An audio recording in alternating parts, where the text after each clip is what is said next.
kalau di istana itu banyak tahu sedikit ngomong. Kalau jauh banyak ngomong sedikit tahu. Patel.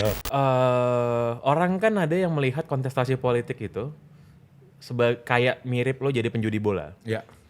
Lo mau betting mana yang paling mungkin menang. Ya. Tapi ada juga lo betting karena lo suka. Banyak mereka bilang bahwa ini tokoh-tokoh nasional ini nggak layak ada di situ. Karena menurut mereka nggak pinter. Padahal yang mungkin mereka diskon dan mereka nggak tahu adalah bahwa untuk nyampe ke sana, lo butuh banyak kepintaran-kepintaran yang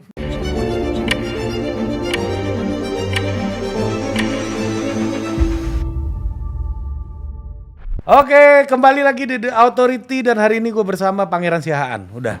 ini mainan baru lo nih. Mainan baru. Kalau di Totpol kan ada Budi. Aha. Budi kan kasih umbang-umbang dulu di awal. Kalau gue langsung aja Pangeran Siahaan. Gitu. Udah kan. Ini bukan awal-awal perpecahan ini kan? Enggak. Sendiri-sendiri nggak gitu? Enggak. Kemarin udah gue undang sini dia kan. Siapa? Budi. Oh, Budi dari Udah, sini. udah. Dia punya acara sendiri juga? Enggak, dia enggak. masih di Totpol. Oh, masih Totpol. Belum move on dia. Oh, oke. Kan itu akun udah terlalu 02 ya. Makanya gue bilang, kemarin gue ketemu dateng nih kan ke kantor Totpol lagi, gue datang lagi bilang, lo jangan kelihatan amat lah. Gue bilang. Kan ada Mas Pram kemarin. Apa? Mas Enggak. Pram 02 apa 03 sih? Di mana? Sekarang 03. Iya. DKI 03. Pilpres 03. 03. Coba bawa surat ke Pak Prabowo kemarin. Itu kan udah dijawab di Totpol, bawa pesan. Iya bawa kan. pesan. Bang Hubu. Kita kan tetap aja nge di sini tetap mempromosikan sana kan. Jadi tanggung jawabnya nggak putus gitu. Nge, gue pertanyaan pertama gue malu dari dulu gue pengen tanya ini tapi nggak sempat. Kenapa nama lu Pangeran? Nama lu Machiavellian banget. Ya prinsipnya. Ya nggak tahu orang Dan tua. sifat juga sangat Orang tua gue, keluarga gue punya adik namanya Pangeran juga. Pangeran juga. Gue Pangeran juga punya adik cewek Putri namanya, gitu. Tapi yang adik gue yang cowok nggak dipanggil Pangeran, gue doang. Yang panggil pange cuma lu. Iya, gue doang. Lu Pangeran. Ya biasa orang Batak lah. Kalau ngasih nama kan Grande kan. Enggak juga. Iya lah. Oh iya ya. Iya. Ini nggak ada makna Nggak ada. tertentu. Nggak ada. Oh, gua kira lu udah dipersiapkan untuk di politik ini kan. Keluarga gue mana ada yang berpolitik, bro? Ya terus Nggak suka juga gue liat gue berpolitik kayaknya sih. Nggak suka. Keluarga gue mah aman-aman aja. Ini kan dapat pula sekarang pacaran Putri pula nama pacar lu kan. Pangeran sama Putri. Kayak cocok, menarik untuk dijual lah, cocok. Iya, cocok ya. Cocok. Buat branding marketing cocok. Iya, lu kenapa cerita-cerita bahasa British tuh apa sih maksudnya berdua tuh? Lu udah Yang klub bola? di TikTok. Nggak iya. ada. Dia kan suka bikin konten Inggris-Inggrisan. Iya. Gue ngerti juga sekalian aja. Gitu doang sih sebenarnya. Kalau ini nama bola. Lu ini kan om lo nge lu nih. Gue sama Ari itu teman gue umurnya. Iya. Mungkin berapa tahun? 5 tahun? Lu 8 Gue 87. 87, 2 tahun. Lu? Lu 89. Oh, ternyata lu gak semuda itu juga ya? Enggak. Ya jadi wajar Lebih udah tua tua. juga mukanya. Lebih tua Lebih lu. tua, iya. Tetap lebih tua Iya, lu. lebih tua gue tetap ya. Lu aja yang buktiin. Nah, dia nih. Lu seumur Budi Tuan lu. siapa mukanya coba kan? Lu seumur Budi lu. Budi 87 juga? Iya, Oh, 87. 87. Oke. Lu enggak sadar kalau lu udah om-om nge. Om-om tuh kan ini mentality gue merasa muda sih. Merasa muda lah. Lo tuh berarti 2007 loh ya? 2007 aslinya. Lo aslinya 2007? Iya, tapi gua gap year kalau kata anak sekarang. Gap year. Kemana lo ikutan Peace Corps? Enggak. Gua itu dulu mau sekolah musik. Lo pada bilang sama gue? Iya, gua mau sekolah musik, orang tua gua nggak setuju. Terus orang tua gua ngajak gua ke tempat kerjanya, terus gua disuruh bantu. Dan gua di hari ke seminggu gua nyerah. Gua nggak kuat nih kerja ini nih. Oh ya udah kalau lu nggak kuat apa salah gua punya harapan sama lu. Ya udah lu pulang kuliah yang benar, kuliah yang jelas-jelas aja gitu. Kan di kepala orang tua kan kalau main musik tuh nggak jelas. Iya kan? Ambillah kuliah formal. Gua bilang gua cuma mau kalau ngambil kuliah yang nggak gua pengen ya di tempat terbaik lah gitu. Kasih gua waktu setahun gua masuk UI itu ceritanya. Oh ini Hasari Putra nih, dia yang ngundang tamu, dia yang cerita kan? Iya. Nggak kasih pembukaan dikit bos. Nggak. Tahu tuh. Iya. Gue ingat cerita lo yang itu kok. Iya. Nah, pertanyaan gue gini. Lu itu sama Mas Toto tuh gimana sih ceritanya lu bisa akrab? Setahu gue Mas kan Toto siapa? Yunarto? Yunarto, lu kan ini host bola nomor 1 lu. dulu. Iya. Terus bertransformasi ke politik, lu gak puas di bola atau gimana? Gue kenal sama Toto udah lama banget. Dulu kan gue punya acara TV tuh 2010, provokatif proaktif kan. Kita sering banget ngundang dia datang buat jadi narsum. Oh, awalnya dari narsum. Terus ya Twitter kan, follow kan dulu kan Twitter bener-bener pusat diskursus kan. Betul. Ya udah dari situ aja kenal-kenal urusan politik berapa kali. Akhirnya ya udah kita punya berapa kali kerjaan bareng lah. Kenapa politik? Hobi sih dari dulu sih. Gue malah nggak pernah cita-cita jadi presenter bola, nggak ada gue. Oh, tapi politik ada cita-cita lo ya? Iya, gitu. Gue kalau gue nggak jadi presenter bola, kalau gue tiba-tiba nggak jadi presenter bola, gue dulu planningnya mau sekolah political science, mungkin gue jadi akademisi kali. Tapi kan lu udah pernah kuliah lo. S2 politik UI. Iya. Sekelas sama Valdo. Kata Valdo gini ke gua. Itu ya Pange, gua datang sok-sokan bos duduk depan, habis itu buka laptop gitu ya. Gua buka laptop juga gak nyatet itu, gak nyatet. Iya kan, gua datang duduk depan, dosennya Kusnul Maria bos. Iya kan, jadi oke gua dengerin lah, seru gitu. Tapi gue lihat Valdo lama-lama kok gak pernah nggak pernah datang gitu kan. Gue juga cuma bentar dan cabut gitu kan. Gue pikir ya udah dia cabut gue cabut. Iya. Kalau politisi beda bos. Tahu-tahu lulus dia. Iya makanya. Kalau politisi beda bos. Iya. Politisi ini bisa tiba-tiba dokter juga bisa. Bisa. Ada nowhere dokter bisa.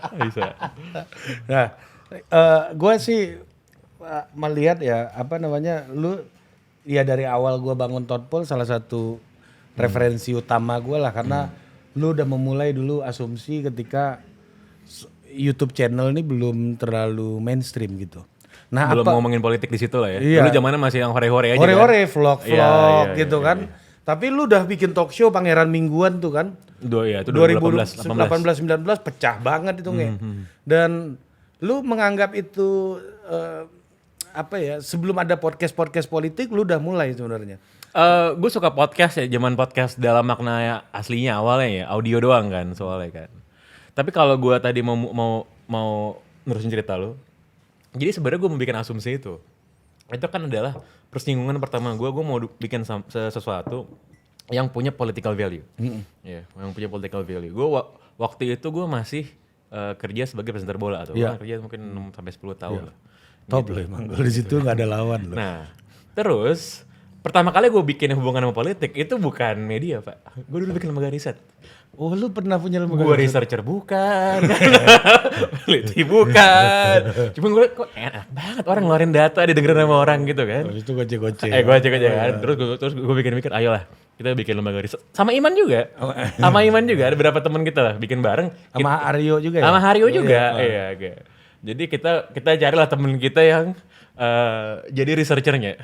Iya. Ini lucu. Harusnya kalau lembaga riset itu researchernya mungkin 4 apa 5, tukang ngolah-ngolahnya 1 atau 2. Iya. Ini kembali. Ini researchernya 1, tukang ngolah-ngolahnya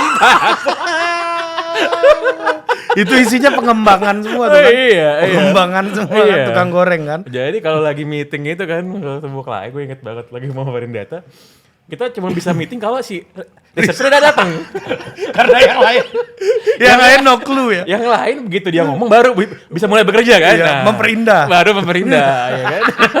Itu kerjaan gua sama Budi juga. Iya kan. Terus udah malah lu susah juga ya, nggak sustainable nih barang, gimana cara? Ya udah gua akhirnya mulai sesuatu yang berhubungan dengan bidang yang gua mengerti dengan baik. Media. Tadinya lu mau masuk, apa pikiran lu sih mau masuk ke situ? Researcher bukan. Soalnya ada teman kita, partner kita yang bilang dia punya background kerja di bagian data yang bagus lah. Walaupun siapa mungkin ada yang gak usah gue sebut. Walaupun bukan scientist data. Oke. Terus dia meyakinkan gue ini bisa nih. Oke. Ini survei atau apa sih? Macam-macam. Media monitoring. Nggak survei tapi nggak survei. Media monitoring termasuk. Tapi bukan. Tahun berapa itu? 2015. Itu 14-15 cukup progresif tuh di tahun segitu tuh ya. Itu pasca pemilu 2014. Oke. Gitu. Mungkin juga itu kita lihat kan kayak banyak seru juga nih kan bikin entitas politik ini kan. Iya. Gitu. Tapi memang kita bukan pollster. Itu mainan bos-bos aja lah, dewa-dewa kan. Nah, pada perkembangannya boncos lah tuh bisnis kan. Iya, pasti. Lo bayangin aja itu searchernya 1, isinya tukang ngolah-ngolah semua kan. Tukang ngolah semua. Iya, makanya gue bikin media sama Iman, gue bikin asumsi. Oh situ. Itu awalnya dari lembaga research. Awalnya dari situ. Dari situ, ya let's do something that we understand lah gitu kan. Mantap. Jangan bikin sesuatu yang kita kagak ngerti kan. Gitu. Nah lu mulai, ya kalau kata gue sih sekarang, Iya kalau lu sama Mas Toto itu mentor lu lah gitu. Dia Iya kan? mentor gue. Iya kan? Mungkin salah satu mentor terlama gue di politik ya. Nah Yunarto. itu gimana sih awalnya dari narsum jadi mentor tuh gimana? Sering undang-undang event kan. Iya. Minta ngobrol-ngobrol gitu. Pas kita bikin si political think tank ini juga kita nanya-nanya sama dia juga. Oh dia approve. Dia tertarik sama barang baru lah. Iya, Menurut gue Mas Toto ini dia tuh suka sama barang baru lah. Lo apa nunjukin barang baru ke dia selalu tertarik lah gitu kan. Dia bilang, ya lucu juga bocil-bocil ini nyoba kali ya. Gue liatin lah. Ya udah dari situ gue banyak gue banyak nanya sama dia. Gue menganggap dia salah satu guru politik gue lah. Makanya ya ada beberapa mungkin persamaan atau kesamaan yang akhirnya gue dapat juga gara-gara gue ngeliatin dia sih. Contoh misalnya, Mas Toto ini kan orangnya nggak flashy kan, Ya nggak kayak Iman lah. dia ngomongin gue kayak ngomong. Kan itu maksud lu kan? Apa? Maksud Enggak juga, Oh, enggak. Iman kayaknya itu memang dia memang mahir di situ. Iya. Kalau iya. dia nggak kayak gitu malah susah karena itu keahlian dia betul, emang kan. betul. Gimana caranya flexing yang dapat diterima? Nah Iman bisa memainkan itu. Kalau menurut gua. ngomongin Iman nih ya teman gue nih, interpersonal skills dia jauh di atas Jago, gue, jauh di atas jago, gue nggak bisa kayak dia, nggak bisa gue kayak dia. Iya. Gitu. Nah udah, gue belajar banyak dari Toto lah. Toto nggak flashy terus. Iya, gue ngelihat cara dia menjaga positioning dia tuh gimana ya. Dia menjaga dealing dia sama orang-orang tuh gimana gitu. Juga ketika dia mau bergain gitu gue lihat ya gue sih sangat mengagumi cara dia kerja ya. Gitu. Jadi Gue pernah kejadian sama Mas Toto gini. Jadi kan dia dekat sama Mas Ganjar nih. Pas Pilpres kemarin kan konsultannya Mas Ganjar kan ya kan. Jadi kan Mas Toto ternyata gue baru tahu salah satu hal yang membuat Mas Toto itu terkenal juga dan dimanfaatkan oleh orang yaitu kemampuan dia untuk ngasih insight ke financial market. itu yang lo tiru akhirnya. Enggak, gue kebetulan ketemu. Oh, oke, iya, kan? iya. Nah sebelum acara gue ngobrol sama Mas Toto di ruang tunggu, woi gitu kan bercanda kan. Terus dia bilang gini, bro, lu jangan kenceng-kenceng di sini, ini market bro. Diajarin lah gue caranya, lu harus tetap menjaga posisinya agar tetap optimis, ya kan?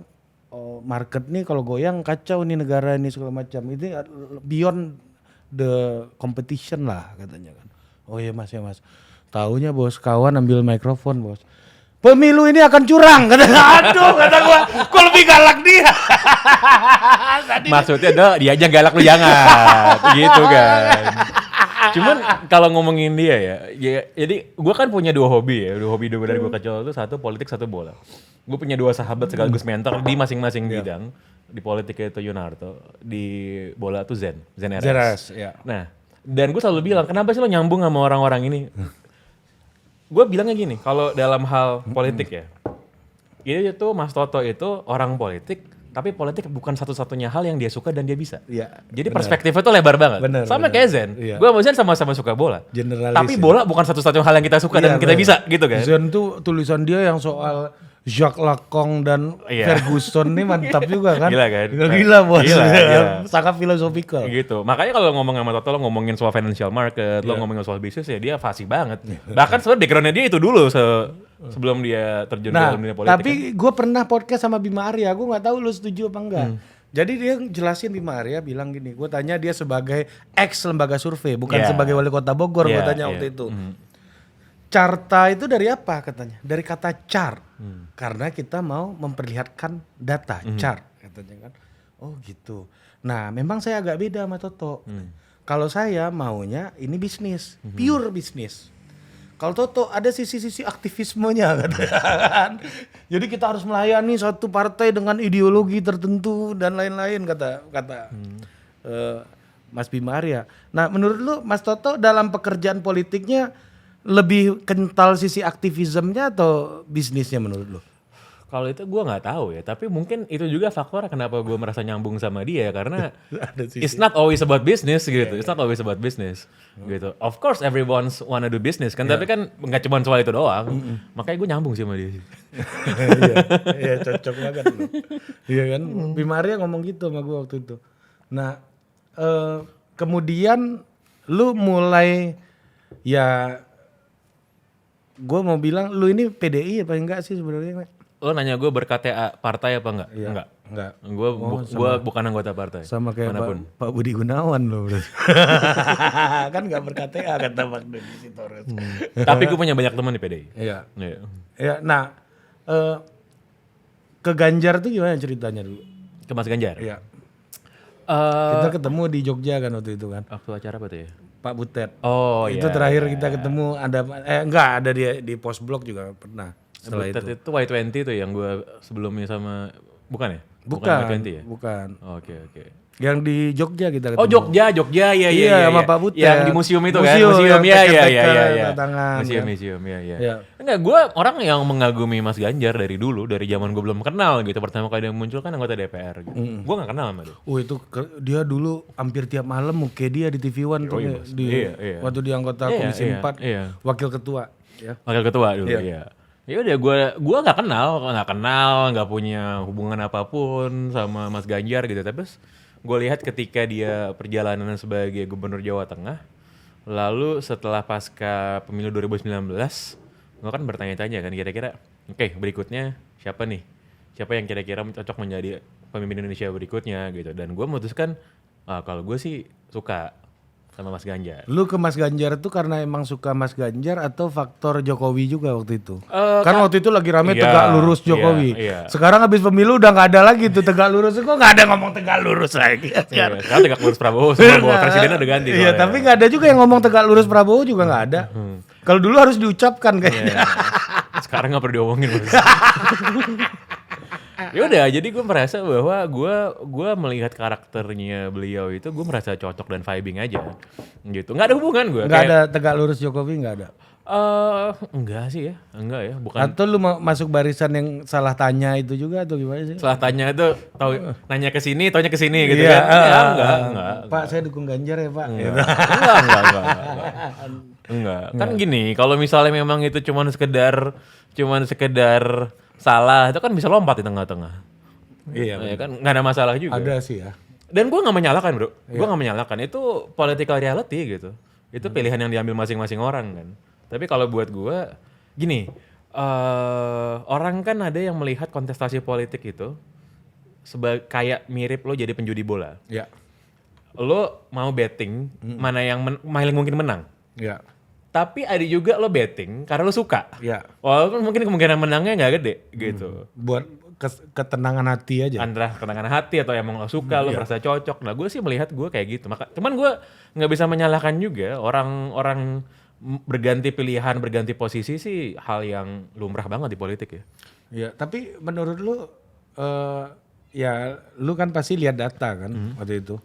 Dan mendukung Mas Ganjar kan konsekuensinya kekalahannya lebih besar. Ya waktu itu. Nah, lu nggak sempat berpikir untuk pindah?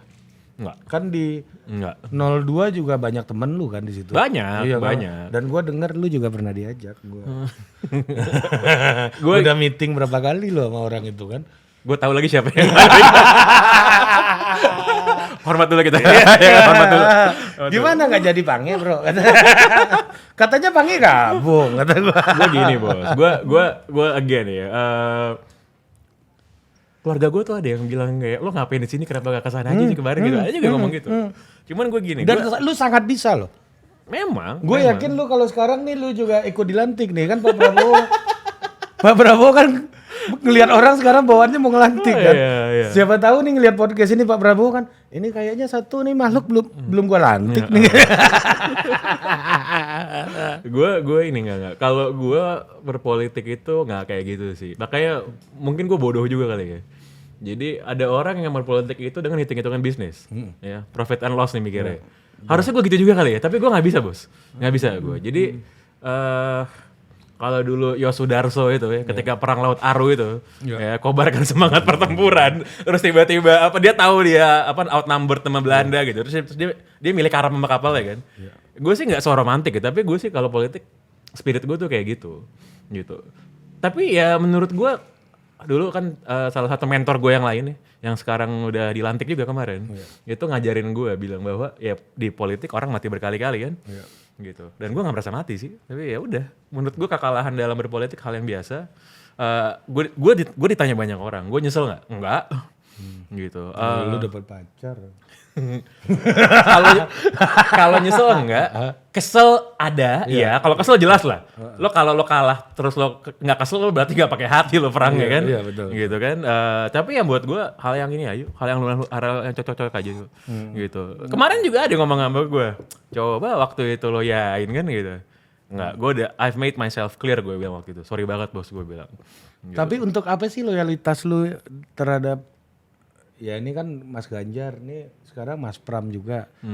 Lu kan nggak ber-KTA, loyalitas lu ke siapa sih sebenarnya? Di politik kan penting kan, currency loyalitas. Loyalitas gue ke Republik Indonesia.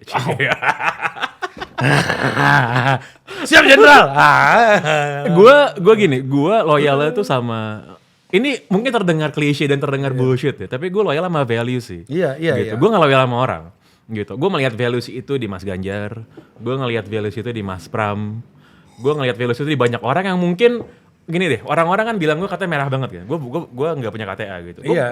Gue punya banyak teman di partai-partai lain yang gue bisa melihat ada value juga di mereka yang gue suka. Jadi gue tuh tidak terpaku sama sosok sih, sama orang sih.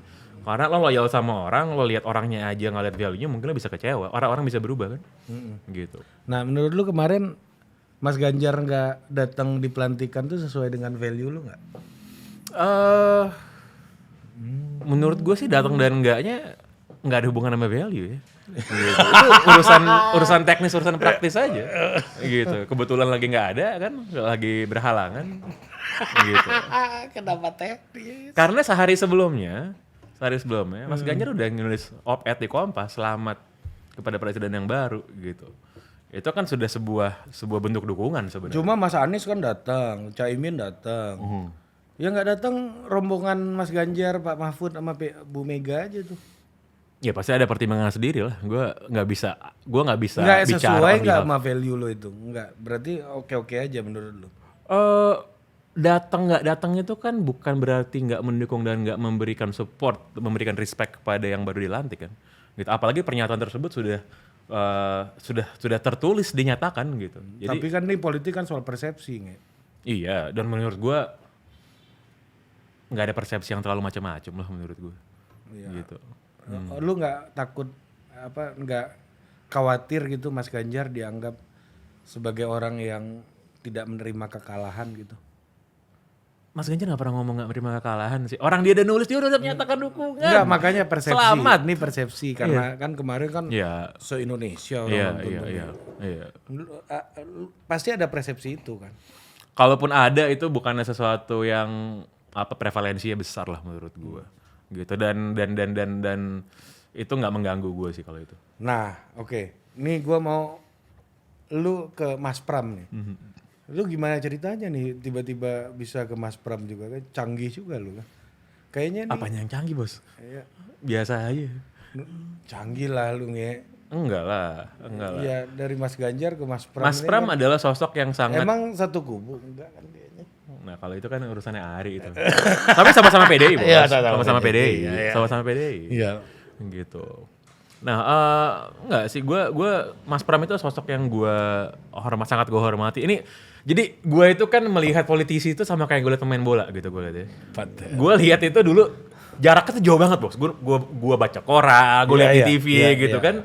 Lama-lama pas gue kerja di bola gitu, pas gue kerja di industri bola, gue ketemu sama pemainnya, gue singgungan langsung gitu.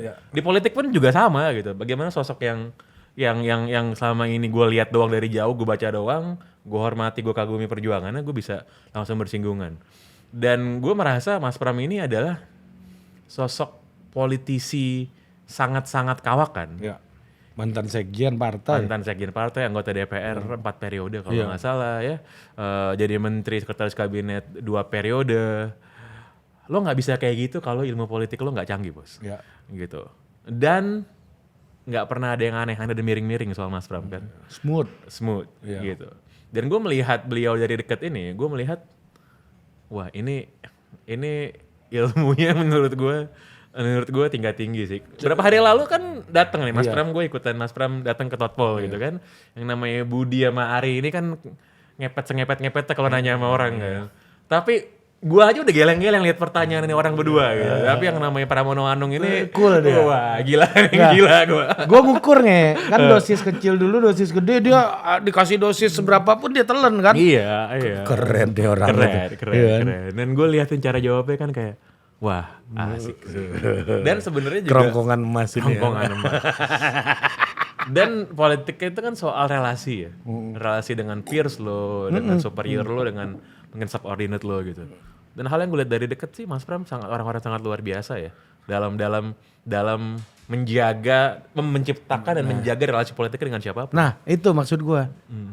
Apa menurut lo kualifikasi yang dimiliki oleh Mas Pram untuk melakukan, dia ini kan sosok yang bisa diterima oleh banyak kekuatan politik.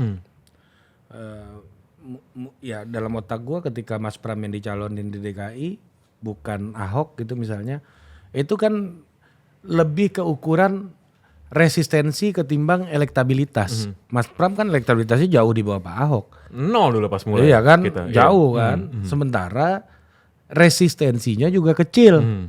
Ya kan, Pak Ahok resistensi besar. Gue melihat analisis gue kayak gitu. Dan kemungkinan besar ketika mencalonkan Ahok di DKI yang merembet ke pilkada-pilkada lain juga kemungkinan bagi PDI gitu. Ini yang ada di kepala gue, analisis nih bukan info gitu. Menurut lo apa yang membuat Mas Pram ini bisa jadi politisi yang resistensinya begitu rendah gitu? Mas Pram ini sosok yang menurut gue selfless ya. Selfless, nggak ada egonya tau. Mungkin kelihatannya. Iya, politik At soal least. politik soal persepsi kan? Persepsinya. Politik Betul, soal persepsi iya, kan? Betul, setuju gua. Gitu. Dan ini mungkin juga pengaruh jam terbang juga gitu pasti. Gitu. Sehingga semua orang merasa nyaman dan aman untuk ya berkoordinasi, berdialog sama Mas Pram.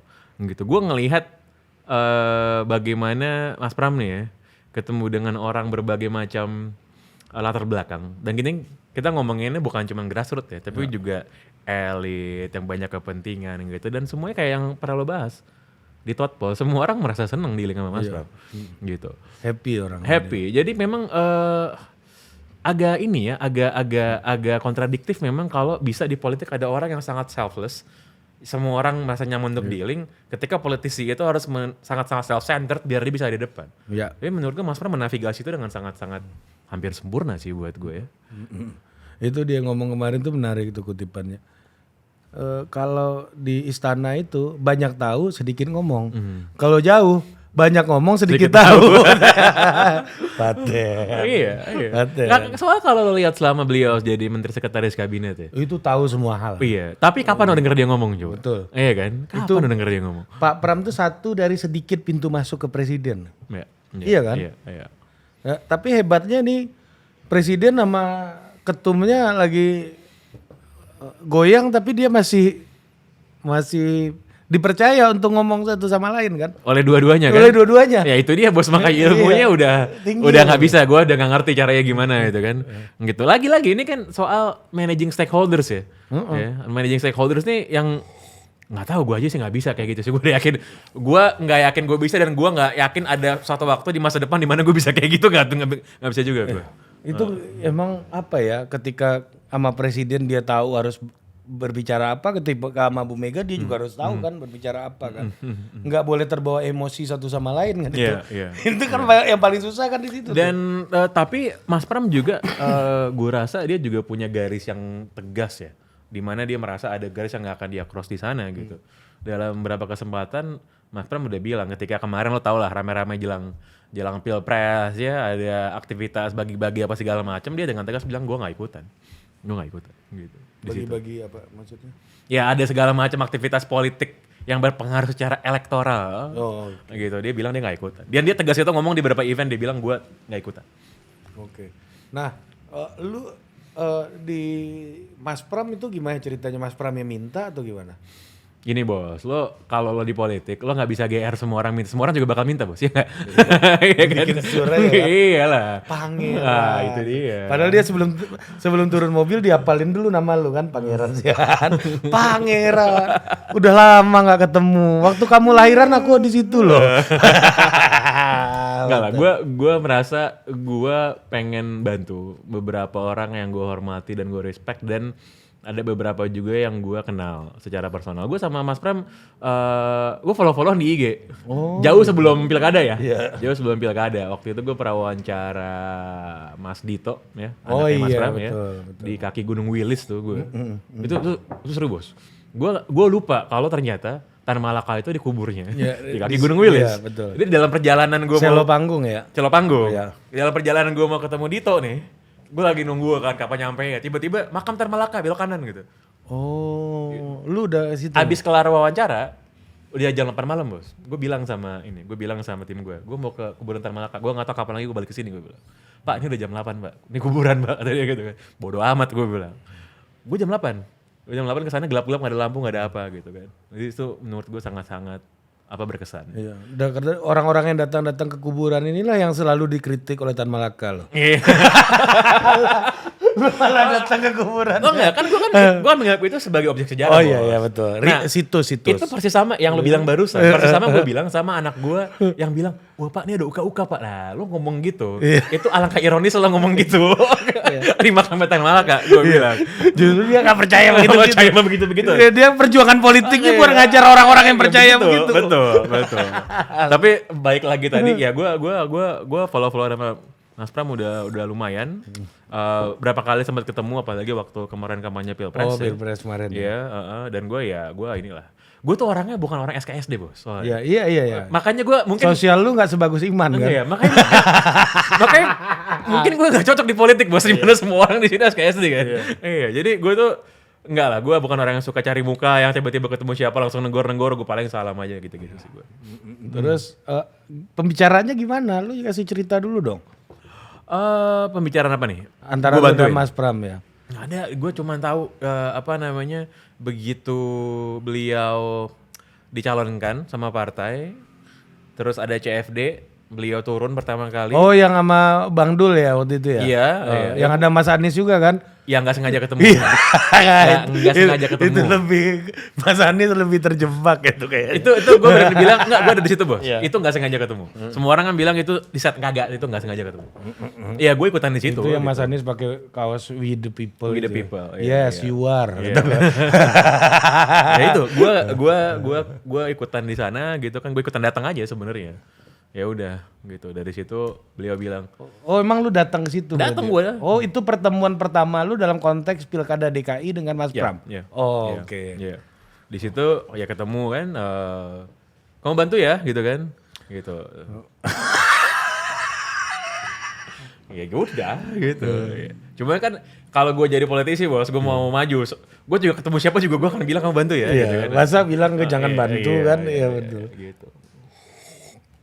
Terus lu iyakan lah. Nah iya. Gue Lu kerja politik apa kerja profesional nih di sini? menganggap ini kerja politik sih bos. Oh, oke. Iya gitu.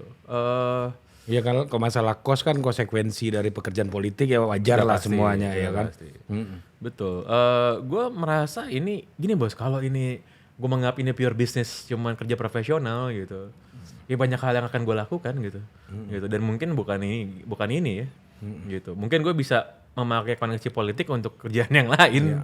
Gitu. Dan menaruh wajah lo di depan itu kan bukannya tanpa konsekuensi kan. Gitu kan. Bukannya tanpa konsekuensi. Jadi gue Ini bukan karena Kadung kemarin udah dukung Ganjar, sekarang lu lanjutkan di Pram aja. Gitu. Enggak. Ada beberapa teman juga yang ya kita sebagai tim ya, teman-teman yang lain juga itu turut membantu lah. Tapi gini ya, berbagai macam tempat lain. Gue ngelihat ini PDI lagi dikeroyok sama banyak kekuatan politik. Kan kira-kira gitu fakta yang terjadi di banyak tempat. Cuma ada daerah-daerah yang tren calon PDI-nya naik terus, salah satunya DKI, kedua Jawa Tengah, Andika gitu. Iya kan? Yang lainnya kayaknya agak berat gitu ya. agak berat. Tapi 2 ini trennya naik. Yang kita nggak tahu nih, ya tentunya lu berharap pasti akan menang gitu ya. Trennya naik semua gitu. Lu melihat kenapa 2 orang ini bisa membuat trennya naik? 2 orang tuh di mana? Andika dan Mas Pram. Mas Pram. Kalau Mas Pram dulu ya. Di Ini kan DKI dalam ini. konteks keroyok mengeroyok nih kan. Iya. Jadi ada beberapa hal yang dilakukan dengan sangat baik oleh Mas Pram, Bang Dul dan juga tim secara keseluruhan. Ini dari elektabilitas dari 0 ya bos ya? Dari 0 loh ya? Dari 0. Sama kayak Mas Jenderal Andika juga sama. Iya. 0 juga itu. Tapi ada Mas Hendy sih. Lumayan. Jadi memang ketika cara untuk menggenjot popularitas dulu itu adalah dengan ketemu sama warga sebanyak-banyak ya di berbagai titik, berbagai kalangan. Itu metode yang mungkin tergolong konservatif dan tradisional. Konvensional ya. Konvensional banget. Tapi memang itu yang berhasil gitu kan. Itu Playbooknya itu. Lalu bagaimana mengaktifasi simpul-simpul massa dan jaringan, mendengarkan berbagai kepentingan. Dan juga sebenarnya kalau lo lihat, Mas Pram ini kan orangnya elegan ya. Orangnya elegan, tenang, kalem. Sebenarnya lucu. Berapa kali Mas Pram tuh orang lucu loh. Lo kemarin udah lihat sendiri kan soalnya kan. Kan gue lihat videonya yang Iya kan. Tapi memang timing bicaranya itu diukur banget kapan gitu. Nah ini juga terefleksi dari gimana cara beliau dan tim yang lain berkampanye sih. Gitu. Lo kan nggak melihat ada sesuatu yang eksplosif kan, yang kelihatan dari Mas Pram kan nggak ada sama sekali. Bahwa memang kombinasi antara bagaimana lo bisa di darat dan di udara itu, gue rasa dikawinkan dengan sangat-sangat baik. Itu adalah gimana gambaran dari calonnya sih. Itu terefleksi sebenarnya gimana kayak lain bekerja. Artinya gue mau bilang di Jawa Tengah juga kayaknya juga kayak gitu. Iya. Ya kan dengan sosok Pak Andika gitu misalnya. Menurut lu ketokohan tuh dianggap masih penting dong di dalam pertarungan politik. Sangat. Apalagi kalau ngomongin soal pilkada ya. Itu yang bertarung ya lebih besar faktor tokohnya sebenarnya. Ya kan banyak kan skema dalam tanda kutip borong partai gitu misalnya. Iya. Ya kan untuk membangun basis kekuatan politik kan. Betul. Ya kan. Nah, artinya ya di tempat ada 2 tokoh inilah yang paling menonjol kayaknya di seluruh Indonesia dari yang dimiliki oleh PDI gitu kira-kira. Betul. Ya memang dan secara ketokohan juga ya dua-duanya ini strong skalanya nasional bos. Betul, skalanya ini nasional. Skalanya nasional. Betul. Ya, yang satu mantan panglima, yang satu menteri 2 periode. Ini gitu. panglima jadi pangdam ini ya. Iya. Itu menurut gua kerennya Mas Andika di situ gitu. Orang banyak bilang, wah ini kok mau-maunya tadi itu ngurusin nasional sekarang ngurusin daerah gitu. Ya dia mau bekerja dan berbakti buat daerah ya kenapa enggak? Tapi gua ngelihat ya antara Mas Pram dan Pak Andika itu punya satu kesamaan gitu. Kesamaannya adalah tahu cara nge-treat orang gitu. Yeah. Bikin orang happy itu sama. Ini gue diceritain sama Dr. Umar Wahid, ketua tim sesnya Pak Andika di Jawa Tengah gitu. Okay. Dia tanya, Pak ini gimana Bapak bisa jadi, Dr. Umar Wahid itu kan adik Gus Dur yang masih hidup. Ya kan? Kenapa bisa ini Pak dukung Pak Andika? Jadi saya ini kan ketua Dewan Pembina Asosiasi RSUD se-Indonesia. Saya kasih proposal konsep kami ke 01 yang nyambut Nihayah Wafiroh di komisi di DPR gitu. Saya datang ke DPR ketemu sama ini ambillah itunya. Kasihlah konsepnya. 02 Prof Burhanuddin itu kayaknya di tempat makan gitu loh. 03 Pak Andika. Di mana pas mau janjian tempat, Pak Andikanya nanya ke stafnya. Itu di sebelah sana siapa yang mau ketemu katanya. Dr. Umar Wahid Pak. Wah kalau beliau saya yang harus menghadap ke rumah. Nggak bisa beliau yang nemuin saya. Masa beliau yang nemuin saya katanya. Datanglah Pak Andika ke rumah, disitulah tersentuhlah Pak Dokter gitu. Gue ngelihat ada cerita apa ya. Memang tokoh-tokoh yang kaliber nasional itu punya ini ya, punya Iya. kekuatan dalam membuat orang lain nyaman. Dan gitu. lu perlu sense kan. Iya, betul. Dan sense itu kan nggak akan muncul dengan sendirinya. Iya kan gitu. punya ukuran itu kan. Itu kan ukuran iya, nggak? Iya betul. Iya kan? Apalagi buat orang-orang Sumatera kayak kita ini. Iya. kan. Kalau istilah kampung gua tuh sawahnya nggak berpematang kalau kita kan. Iya. Buat dalam iklim politik Indonesia harus diakuin unsur Jawanya kan kental banget kan. Ya kita belajar lah gimana cara menavigasi hutan belantara ini kan. Ya itu kan menurut lu ukuran-ukuran kayak gitu tuh gimana sih cara belajarnya? Ya harus lihat langsung sih, harus ngalamin langsung ya. Makanya kenapa nih, sorry nih, tapi teman-teman baik gue juga ada beberapa yang mungkin ya punya pendidikan tinggi dari kampus-kampus menteri yang luar negeri dalam hal politik. Begitu ketemu tanpa ada pengalaman sebelum bersentuhan langsung Realitanya, dengan realita politik Indonesia, ya banyak yang stres lalu cabut dan akhirnya nggak berpolitik lagi bro. gitu Pensiun kan. dini ya. Pensiun dini. Anu mereta kawan. gitu. Jadi memang harus dirasain sih. Harus dirasain. Dan gue mengakui sendiri bagi gue nih bukanlah sebuah hal yang gampang juga. Gue dari lahir orang Jakarta ya. Culture gue culture Sumatera, Batak gitu yang sangat-sangat straightforward dan lempeng gitu. Ya kita belajar karena kita kan mengikuti tadi ya, gue percaya dengan managing stakeholders, managing kepentingan, jaga relasi. Iya. Nah itu memang harus dialami dulu sih. Iya itu. Dan tahan banting, tahan mental. Itu experience ya. Experience. Gue akhirnya ya makin banyak ketemu orang politik nih. Gue makin gak percaya konsep politisi muda. Lu gimana? Politisi muda tuh as in apa? Politisi muda? Politisi yang beneran politisi gitu. Oh nggak ada, iya. Iya kan? Iya. Ini kayaknya konsep bikinan media.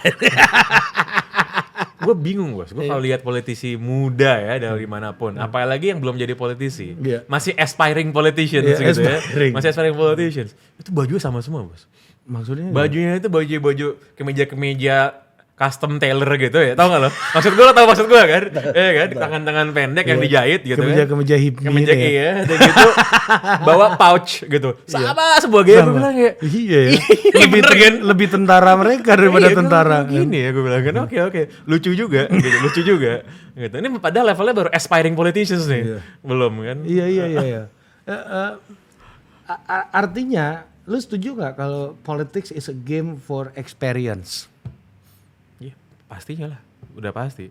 Makanya gimana caranya lu bisa cukup experience untuk bisa berpolitik. Karena kayak tadi gue bilang banyak yang tumbang sebelum punya pengalaman bos. Iya. Gitu. Makanya gue melihat orang kan banyak bilang ya, ini kok yang ada di pentas politik nasional Indonesia, kok kelihatannya goblok-goblok ya. Kan kayaknya pinteran gua, tinggian sekolah gua gitu kan, kerenan gua, kok bisa ada mereka gitu yang ada di sana. Gitu. Ya kan banyak banget kita lihat ngomong kayak gitu. Terutama kan. di X ya. gitu.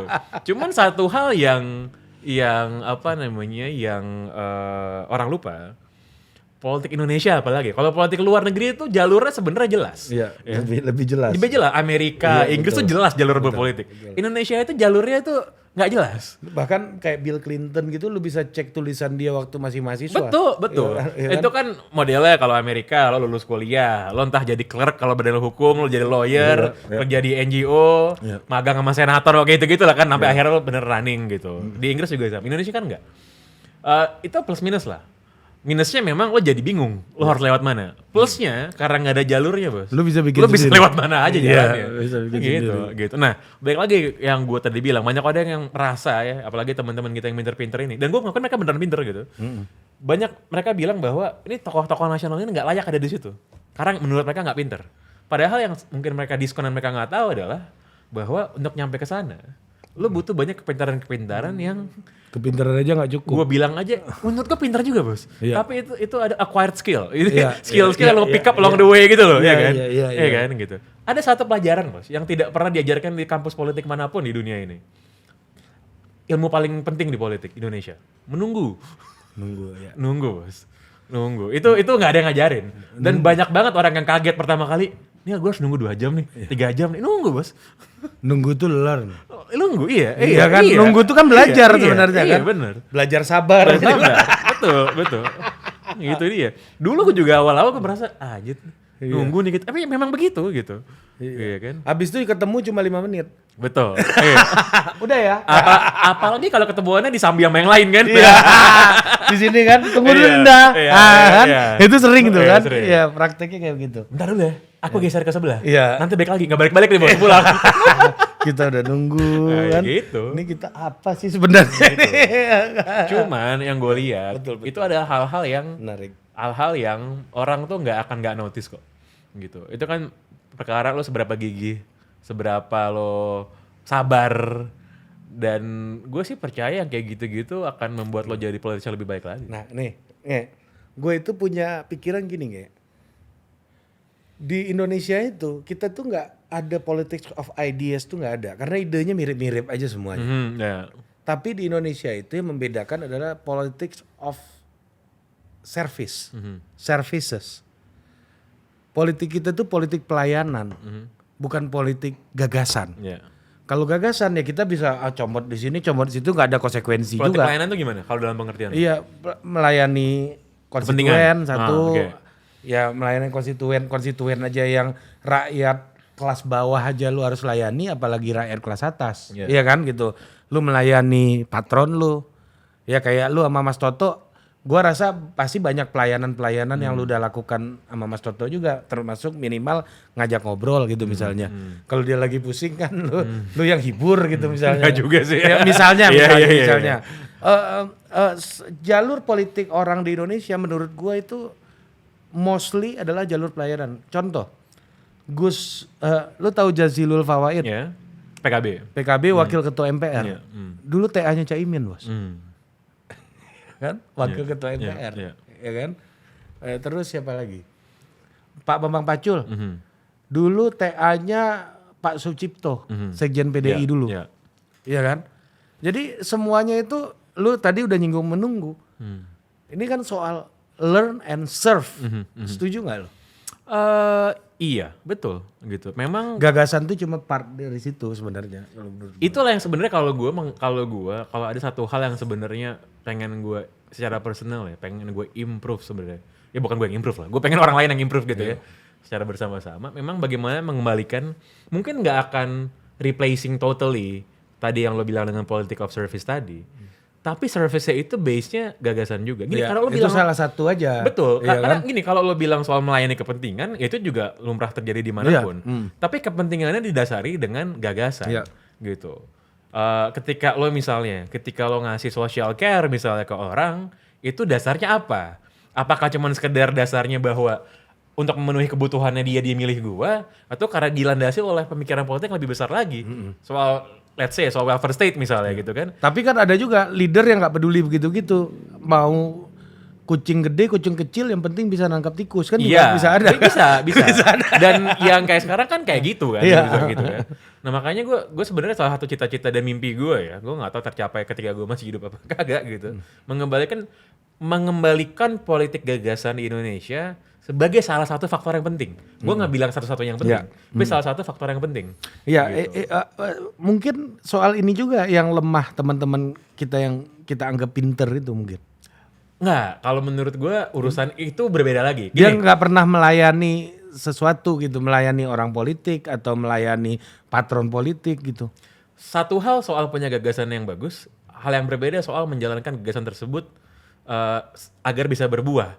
Gitu. Gue percaya bahwa gagasan yang paling baik gagasan yang menang, yang bisa diaplikasikan gitu. Ini kan bukan kontestasi, ini kan bukan beauty contest. Bukan bener-beneran. Bener-beneran. Bisa diaplikasikan apa enggak gitu. Dan gue orang yang menolak untuk mengglorifikasi diri dalam kekalahan. Banyak teman-teman kita, teman-teman gue lah, gue bukan teman-teman gue, mungkin termasuk ada di bagian situ juga gitu. Ya teman gue juga. Iya, yang bilang bahwa ya kita fight the power gitu. Kita kan enggak, menurut gue enggak gitu. Kalau lo percaya sama satu gagasan, lo percaya sama gagasan tersebut karena lo yakin itu yang benar dan harus menang, harus bisa diaplikasikan, atau sebenarnya lo cuma menghibur diri aja. Buat nunjukin kalau lo benar. Buat nunjukin kalau benar gitu. Iya, enggak. Gue percaya gagasan yang lo percaya harus jadi gagasan yang menang gitu. Cara memenangkannya itulah yang dikerjain gitu. Itulah yang diusahakan. Lu masih melihat nggak? Kan kalau dulu di dalam konteks pilpres pertarungannya antara yang tidak beretika dengan melawan yang beretika. Ada apa mea culpa gitu ya, mencegah yang terburuk lah gitu. Atau lu melihat pertarungan politik kemarin tuh adalah best of the best? Best of the best dalam hal apa nih? Ya, yang bertarung ini orang-orang mencari yang terbaik dari yang terbaik, atau menghindari yang terburuk untuk berkuasa. Gue nggak pernah sepenuhnya setuju sama menghindari yang terburuk untuk berkuasa gitu. Itu menurut gue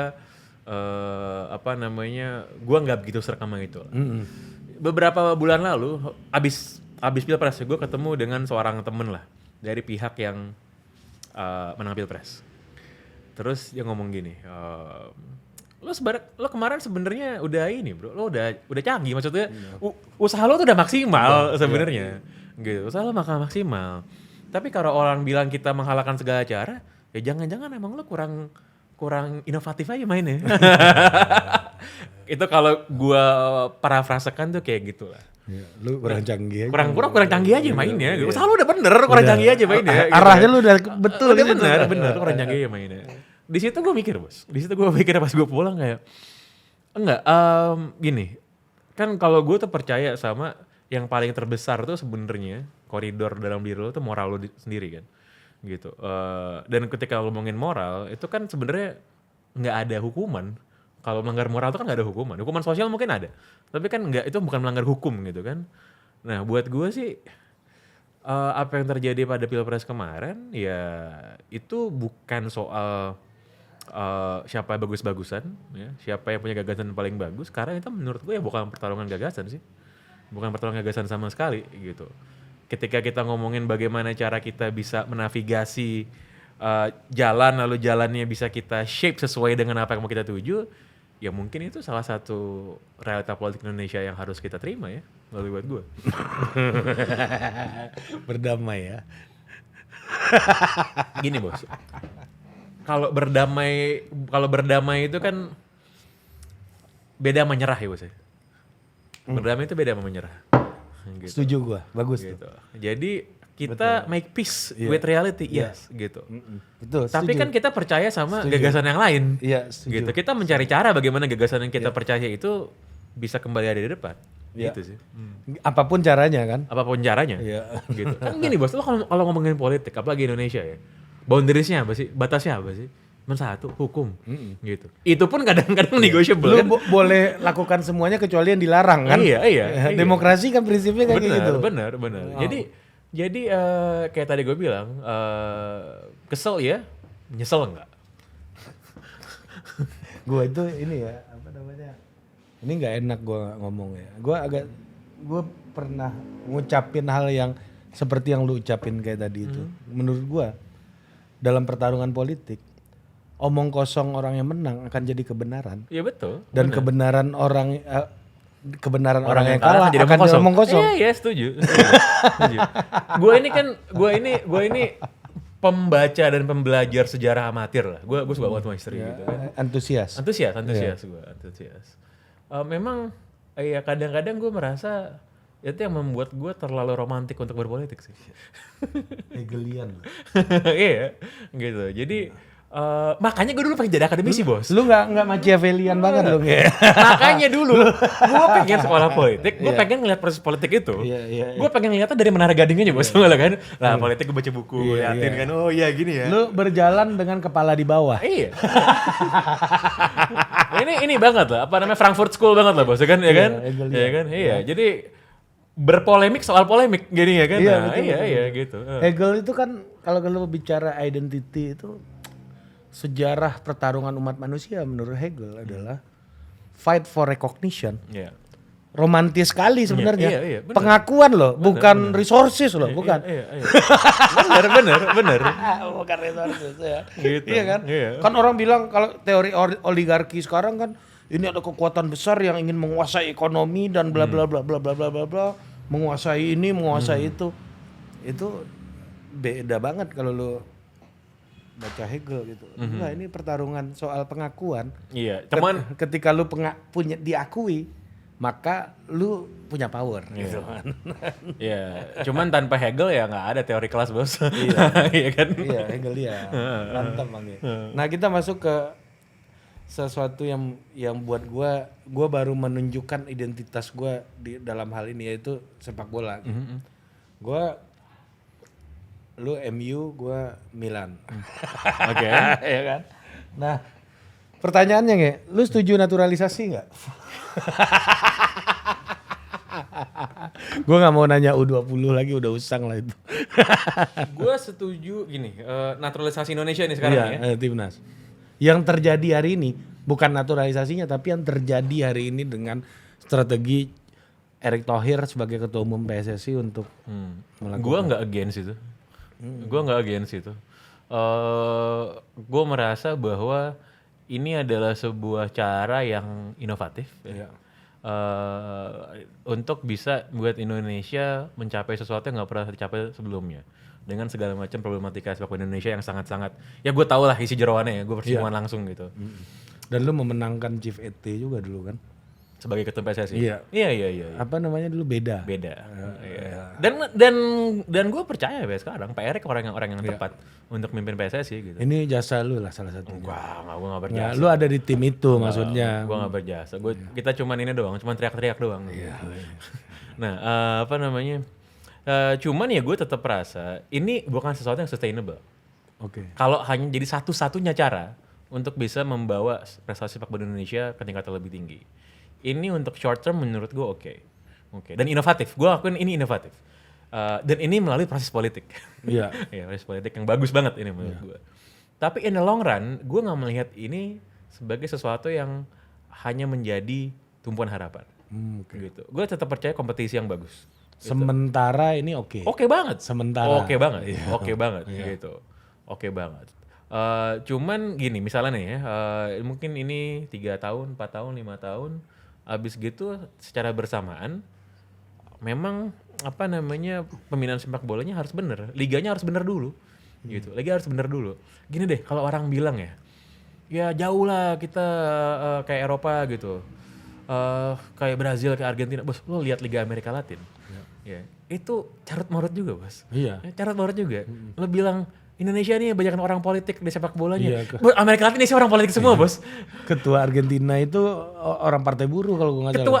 Ketua kan? Federasi Argentina itu orang Partai Buruh. Iya. Bendaharanya itu mantunya, bos. Gitu, ya kan? Tidak mencegah mereka buat jadi juara dunia kan? Iya, juara dunia. Enggak. Juara-juara juga. Jadi kalau lo pernah baca ya, kan salah satu buku klasik bola itu adalah gue lupa yang nulis itu Frankenfurt tau bukunya kan? Membaca dunia lewat sepak bola. Iya. Lu akan melihat bahwa politik dan bola itu nggak bisa dipisahin sama sekali dimanapun gitu. Nah, jadi itu ada dua hal yang berbeda. Politisasi sepak bola dan prestasi sepak bola itu dua hal yang berbeda. Gitu. Maradona pertama kali juara Piala Dunia 78 itu junta militer, bos. Yang berkuasa. Oh iya, itu waktu di Argentina ya? Di Argentina tuh junta militer yang berkuasa. Nggak ada demokrasi ya itu negara.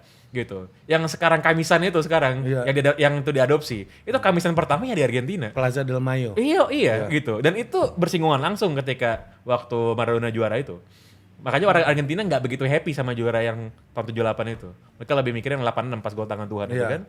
Gitu. Jadi dari situ ya kelihatan bahwa politik dan sepak bola itu nggak akan bisa dipisahin. Kalau gue selalu menganjurkan dan ngajak untuk para penonton sepak bola, apalagi yang bilang fans atau supporter, untuk tahu bahwa diri mereka adalah bagian dari sebuah kelompok politik yang punya kekuatan politik yang gede banget. Iya, dan itu adalah kelompok kepentingan. Kemarin waktu ada wacana soal Super League Eropa, gitu, itu kan supporter bola Inggris klub-klubnya masing-masing itu turun ke jalan semua, bos, demo di depan stadion klubnya. Sampai Chelsea, salah satu daerah paling elit di London, itu satu-satunya daerah kalau gue ke London, bos. Yang gue kalau malam-malam tuh jalan gak perlu lihat kanan kiri. Kayak si orang kaya semua kan soalnya gitu. Aman ya? Aman. Turun ke jalan, bos. Turun ke jalan gitu, untuk protes gitu. Karena mereka merasa kepentingannya terganggu, terusik gitu. Mungkin mereka gak peduli soal pajak misalnya ya. Mungkin mereka gak peduli soal pelayanan publik. Tapi mereka merasa kepentingan mereka sama bola itu terganggu. Nah, dalam konteks bola Indonesia, gue juga merasa hal yang sama harusnya. Lo gak perlu peduli sama yang lain-lain deh. Kepentingan lo aja sebagai supporter, sebagai penonton terganggu apa enggak? Bola itu penting. Bola. Iya. Nah, gue kan belakangan kan sering ngobrol sama kawan lu kan, Justin Laksana ini kan. dan salah satu jasanya Coach Justin ke gue adalah gue bisa mulai merasa menikmati nonton Liga Inggris. Itu jasanya Justin. Lo Serie A lo ya? Iya, gue Serie A terus gitu. Nah, ketika Coach Justin ngasih tahu gue cara menikmatinya ini gitu. Oh iya ya, seru juga ya gitu kan. Ketika gue tahu apa yang harus dinikmati itu dari Coach Justin. Nah, gue kan lagi ada kerjaan tuh di Jawa Portugal Tengah. Iya, yang Portugal dan Korea Seleção. Korea Seleção kan. Dan dia head coachnya. Ini hari ini Abel Xavier mendarat di Indonesia nih. Okay. Hari ini malam besok gue mau bikin acara sama The Reds Indonesia gitu. Nah, salah satu hal yang gue sering garis bawahi sama Koci itu adalah soal pembinaan usia dini gitu. Bahwa dia selalu mengutip tuh Wesley Sneijder gitu. Dia bilang gue 12 tahun harus kehilangan masa muda gue karena gue udah berkomitmen untuk sepak bola gitu. Nah, menurut lu mungkin nggak sih di Indonesia ada komitmen sebesar itu dari usia yang dini? Terutama ya kayak gue cerita tadi soal gue sekolah musik aja nggak boleh sama emak gue gitu. Ini kan paradigma pembangunan usia muda olahraga ya. Itu kan ada gaya Eropa sama gaya Amerika. Beda banget itu. Beda banget. Di Amerika itu terintegrasi sama sistem pendidikannya. Oke. Ya kan? Yang namanya college sports itu mungkin sama hebohnya atau bahkan lebih Di heboh. US ya. Di US iya. Dan yang masuk NBA dari situ kan. Pasti dari situ. Iya. NBA, NFL segala macam gitu. betul, Jadi terintegrasi. Iya.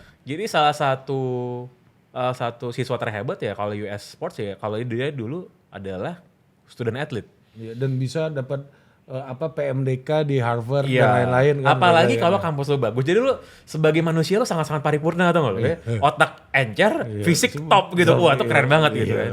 Gitu. Makanya mereka jadi idola-idola sekolah di situ kalau lu nonton-nonton film Amerika.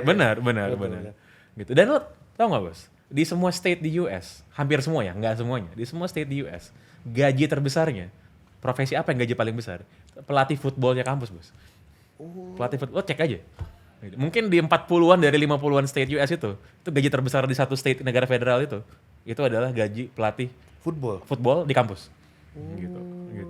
Nah, jadi itu terintegrasi ya. Tapi ada yang gaya Eropa juga. Kan kalau gaya Eropa kan orang-orangnya sebenarnya nggak sekolah kan. Iya benar. Ya, lo lihat Wayne Rooney gitu kan. Kayak gitu kan. Gitu kan. Kalau yang passion, follow your passion. Iya, kalau yang model-model antitesis tuh kayak Frank Lampard lah, itu yang sekolah nilainya bagus tuh. Yeah. Jadi Frank Lampard tuh bisa Latin bos. Dia tuh bisa cakap Latin deh. Bisa ngomong Latin deh. Gitu. Makanya Justin karir bolanya nggak bagus karena sekolahnya tinggi ya S2. Nah, gitu kan. Nah jadi lo balik lagi tadi soal pertanyaan lo, emang bisa Indonesia punya sistem yang komitmen dari usia sangat-sangat muda tersebut? Ya itu yang menurut gue kita belum jelas gitu, blueprintnya apa. Kita mau pakai cara yang mana? Dan ini butuh ke politik kan? Betul. Di Indonesia sebenarnya jalur yang kalau gue kan juga cukup familiar sama basket ya Indonesia. Ya. Di basket tuh udah ada kayak gitu. Gitu. Pemain jadi yang dari Liga SMA ya. Oh ya DBL ya. Liga SMA, IBL, lalu ada kampusnya ada, and then pro. Itu banyak, itu lumayan ada jenjangnya. Belum ideal, tapi udah ada itu jenjangnya. Jalurnya udah jadi, kelihatan lah. Jadi pemain basket yang habis sambil main atau habis main dia kuliah lagi, bahkan sampai S2, kelar main kerja korporat banyak bos. Banyak. Kalau di Eropa nggak terlalu suka kuliah ya. Di Eropa nggak, walaupun duitnya udah banyak kan, gitu. Karena gini, kalau Amerika, kenapa orang kalau dianjurkan gitu student athlete ini nilainya harus bagus? Karena atlet yang actually bisa nyampe level pro itu bahkan nggak 1%, mungkin 0,1%, gitu kan. Sehingga kalau lo gagal, lo punya pegangan ijazah kampus, ijazah kuliah, gitu. Oke. Gitu.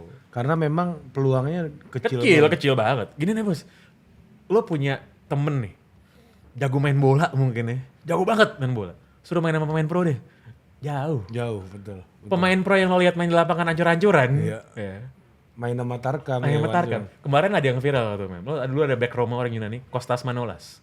Manolas ya, pas lawan Barcelona tuh dia yang bikin gol dengan Roma kan. Manolas itu pulang kampung, dia ini back ya, back tengah nih, back tengah.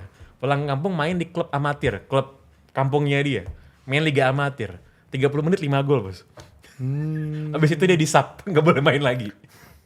Kostas Manolas ini dulu di FIFA bahan ceng-cengan, di FIFA di game dari 100 skill shootingnya 18. Dia main amatir 5 gol setengah jam. Jadi kan bedanya jauh banget ya kan. Nah, jadi yang actually bisa nembus jadi pemain pro tuh dikit banget. Makanya lo harus sekolah. Cara pikir Amerika tuh gitu. Iya. Nah, menurut lu atlet tuh perlu nggak sih punya prestasi akademik, atlet bola lah misalnya? Bukan gini, perlu sebagai pegangan sih menurut gue. Gini deh, kenapa sih orang nggak mau? Gue dulu pengen jadi pemain bola, nggak boleh. Kenapa pemain bola nggak ada masa depannya, nggak ada hidupnya gitu? Ya kenapa? Karena lo harus milih. Lo harus milih. Coba kalau lo bisa dua-duanya kayak gaya US kan? Kita ini kayak apa sih sebenarnya di Indonesia ini kayak? Apa? Kalau buat jadi pemain bola? Iya. Ya nggak ada jalur akademik sih, Bos. Nggak kayak Eropa lah sebenarnya.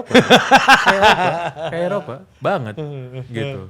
Jadi gue ngerti kenapa banyak orang tua nggak mau anaknya jadi atlet. Gitu. Gitu sih. Iya benar. Karena opportunity kecil, nggak ada second choice gitu ya. Betul.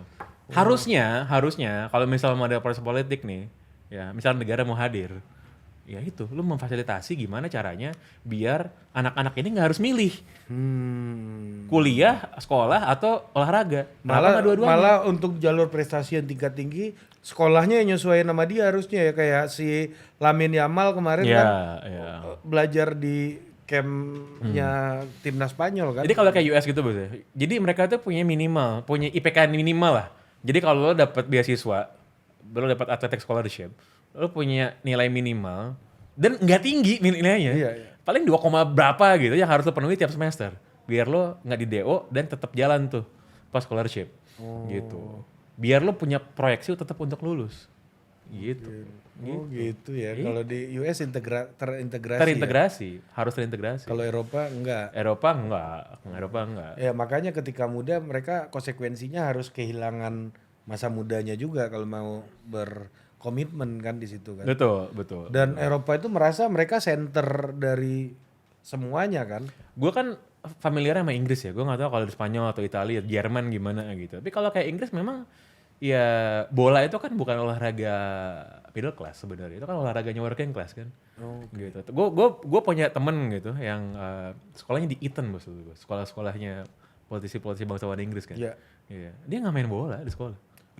Rugby sama kriket. Rugby sama kriket gitu. Ya, persmakmuran. Iya, Commonwealth Games kan. Iya. Gitu. Jadi ya gitu. Jadi kayak berkuda gitu ya. Iya. Gitu kan kalau bola emang olahraga pekerja pabrik sama buruh kan aslinya kan. Iya tapi olahraga rakyat, makanya jadi olahraga rakyat kan. Jadi olahraga rakyat. Nah, ini pertanyaan terakhir gua. Menurut lu di pemerintahan ke depan ini dengan apa yang terjadi dengan timnas ini, perbaikan kepada ekosistem olahraga atau sepak bola kita ini, lu optimis atau gimana?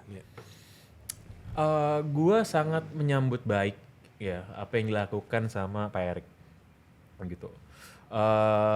Dan gue merasa cuma dia bisa bikin kayak gini. Ya.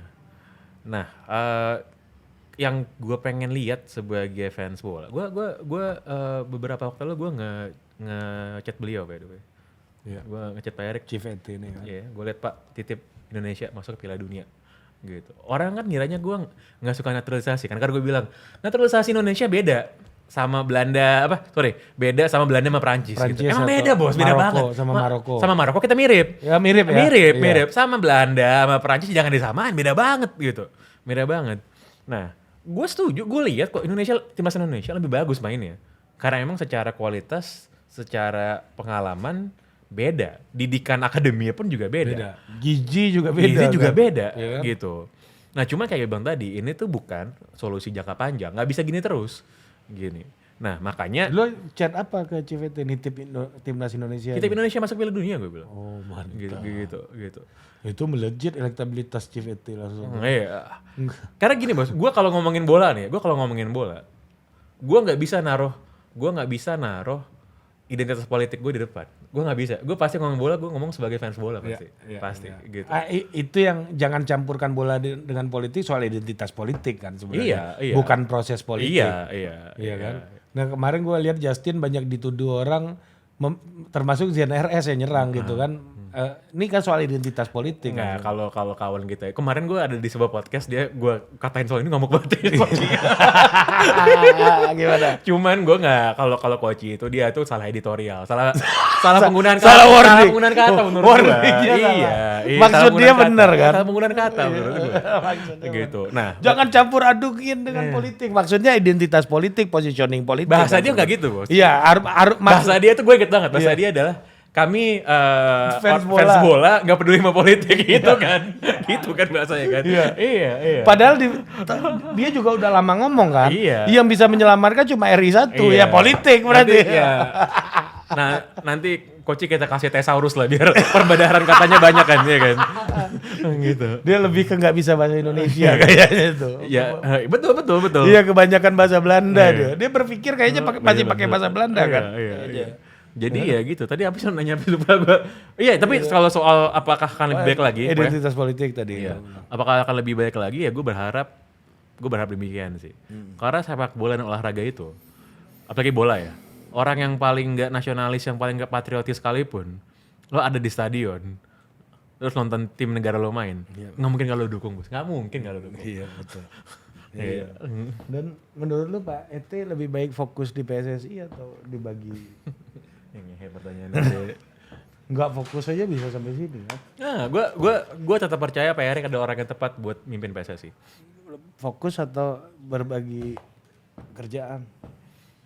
Ya gue rasa Nggak usah dijawab hal yang saling